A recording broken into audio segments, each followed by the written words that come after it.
গ্রামের রান্না পছন্দ করে না এমন মানুষ খুব কমে পাওয়া যাবে। যারা গ্রামের রান্না পছন্দ করে তাদের জন্য আজকের ভিডিওটা খুবই স্পেশাল। হ্যালো এভরিওয়ান, আসসালামু আলাইকুম। কি অবস্থা সবার? আশা করছি তোমরা অনেক ভালো আছো। আলহামদুলিল্লাহ, তোমাদের দোয়া আমিও অনেক ভালো আছি। চলো বন্ধুরা, আজকে তোমাদের সাথে শেয়ার করব আমাদের গ্রামের একটা ফেমাস ভর্তা, যেটাকে আমরা আঞ্চলিক ভাষায় বলে থাকি কাঁঠাল দানা চচ্চড়ি। যারা কাঁঠাল খাওয়ার পর বিচিগুলো ফেলে দেয়, আশা করি না ফেলে দিয়ে এই রেসিপিটা করব, অনেক ভালো লাগবে আমার বিশ্বাস।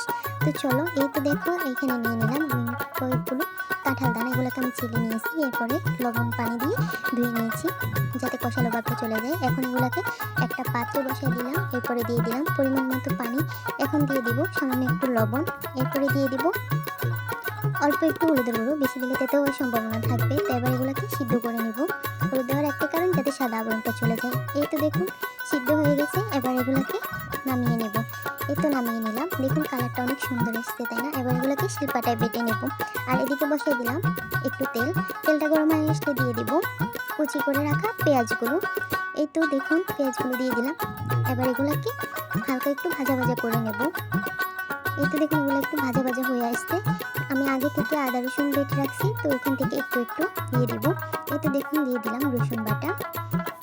এবার দিয়ে দিব আদা বাটা।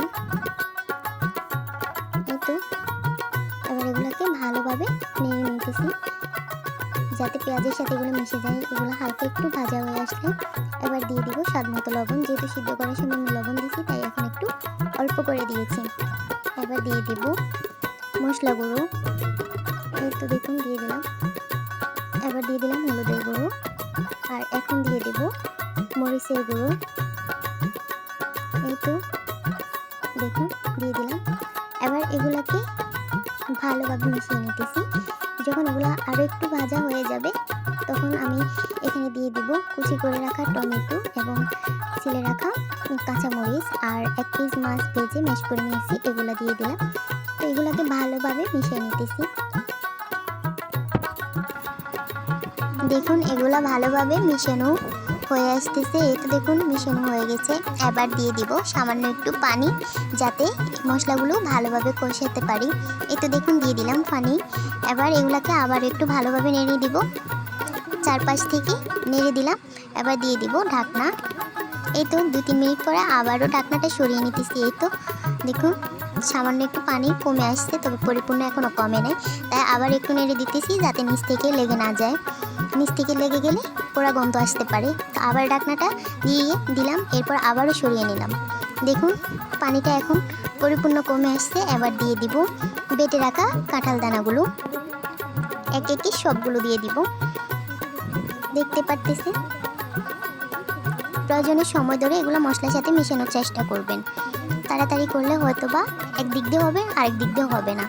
আস্তে আস্তে করলে মশলার সাথে পরিপূর্ণভাবে সবগুলো মিশে যাওয়ার সম্ভাবনা থাকে। এই তো দেখুন সবগুলো মেশানো হয়ে গেছে। এবার এগুলাকে আস্তে আস্তে নাড়তে হবে আর চুলার আঁচটা একটু কমিয়ে দিতে হবে, নতুবা নিচ থেকে লেগে যাবে, পোড়া গন্ধ আসতে পারে আর খেতেও একটু তেতো তেতো সম্ভাবনা থাকে। তো দেখুন আমার রান্না কমপ্লিট।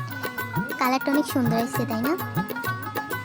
তো আশা করি আপনারাও এভাবে ট্রাই করে দেখবেন বাসায়, খেতে অনেক মজা। তো যারা এতক্ষণ পর্যন্ত আমার ভিডিওটা দেখছেন সবাইকে অসংখ্য ধন্যবাদ। আর ভিডিওটি ভালো লাগলে সাবস্ক্রাইব করে দেবেন, একটা লাইক দিয়ে পাশে থাকবেন। সবাইকে অসংখ্য ধন্যবাদ। সবাই পরিবারকে ভালো রাখবেন, নিজেও ভালো থাকবেন, সুস্থ থাকবেন। আল্লাহ হাফেজ।